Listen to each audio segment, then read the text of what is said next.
বৈষম্য বিরোধী ছাত্র আন্দোলনের চট্টগ্রাম মহানগর মুখপাত্র ফাতেমা খান লিজা সহযোদ্ধাদের বিরুদ্ধে ভয়াবহ অভিযোগ তুলে সব কাজকর্ম থেকে নিজেকে গুটিয়ে নেওয়ার ঘোষণা দিয়েছেন। বৈষম্য বিরোধী ছাত্র আন্দোলনের সহযোদ্ধাদের বিরুদ্ধে তিনি নারীদের হেয় করার অভিযোগ তুলেন এবং এর জন্য বৈষম্য বিরোধী প্ল্যাটফর্মের নেতাদের নির্লিপ্ততাকে দায়ী করেন। শুক্রবার রাতে নিজের ফেসবুক আইডিতে লাইভে এসে এসব অভিযোগ তুলে ধরেন তিনি। আমাদেরই মানুষ যারা জুলাই আন্দোলনে একসাথে আন্দোলন করেছি তারাই আমাদের নারীদেরকে বিভিন্ন ধরনের ন্যারেটিভ তৈরি এস্টাবলিশ করতেছে, তারাই নারীদেরকে ধ্বংস করার চেষ্টা করতেছে। এই বৈষম্য বিরোধী ছাত্র আন্দোলনের প্রথমে সমন্বয়ক হিসেবে আসা, এরপর বৈষম্য বিরোধী ছাত্র আন্দোলনে যে কমিটিগুলো দেওয়া হয় সেই কমিটিতে চট্টগ্রাম মহানগরের মুখপাত্র হিসেবে দায়িত্বপ্রাপ্ত ছিলাম। হয়তো বা আপনারা আজকের পর থেকে আমি ফাতেমা খানম লিজাকে হয়তো বা এই সেক্টর আর কখনোই দেখবেন না।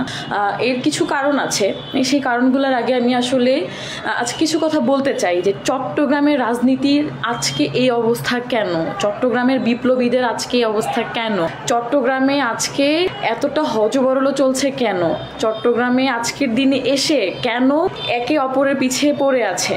চট্টগ্রামের এই আজকে এই সব কিছুর পিছনে আমাদেরই কিছু ভাই ব্রাদার দায়ী, আমাদেরই কিছু সংখ্যক হাতে গোনা কিছু ভাই ব্রাদার যারা এই সব কিছুর জন্য দায়ী, যারা একটা সময় এই ছোট ভাই ব্রাদারদেরকে দিয়ে জুনিয়রদেরকে দিয়ে একে অপরের প্রতি উস্কাইতো। আজকের দিনে এসে তার ফল সবার ভোগ করা লাগতেছে। মাঝখান দিয়ে আমরা যারা মেয়েরা আছি, আমরা মেয়েরা মাঝখান দিয়ে বলিদান হচ্ছি। আজ মাঝখানে ছাত্রলীগ বা আমাদের যে নব্য ফ্যাসিজমে যে সৃষ্টি হয়েছে তারা আমাদেরকে বিভিন্নভাবে তারা হ্যারাসমেন্ট করছে। বিশেষ করে ছাত্রলীগের বিভিন্ন পেজ থেকে চিটগংয়ের এমন কোনো মেয়ে নাই যাকে নিয়ে কোনো হ্যারাসমেন্ট করা হচ্ছে না।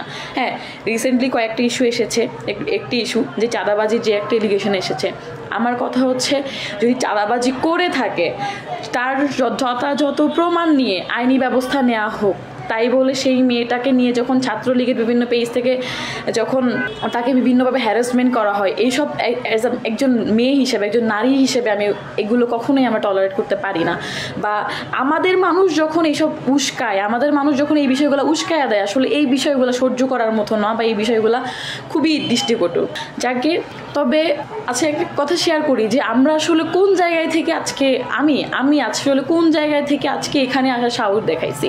আমি আমার নিজের বাড়ি, আমার জেলা বান্দরবান, আমার নিজের বাড়ি, আমি আমার নিজের বাড়ি থেকে পড়াশোনা করতে পারিনি। আমি পঞ্চম শ্রেণী থেকে শুরু করে শহরে শহরে পড়াশোনার জন্য আমার মা বাবা, আমার পরিবার আমাদেরকে একটি স্বপ্ন দেখে আমাদেরকে নিয়ে স্বপ্ন দেখছে যে না আমাদেরকে মানুষের মতো মানুষ করবে। সব কিছু দেখা তারা আমাদেরকে নিয়ে শহরে আসছে, পড়াশোনা করাবে, হয়তো বা যে বিসিএস দিব বা আমাদের যে স্বপ্ন সেদিকে যাবো, চাকরি বাকরি করব, এই ধরনের একটা ড্রিম দেখাই, এই স্বপ্ন দেখাই কিন্তু আমরা এই শহরে আসছিলাম। কিন্তু এই যখন জুলাই গণ অভ্যুত্থান ঘটে, যখন জুলাই আন্দোলন হয়, জুলাই গণ অভ্যুত্থান যখন ঘটে, তখন কিন্তু আমরা কেউই কিন্তু বাসায় বসে থাকতে পারি না। আমি সেই 10 জুলাই থেকে কোটা আন্দোলন থেকে শুরু করে সেই জুলাইয়ের একদম শেষ দিন অবধি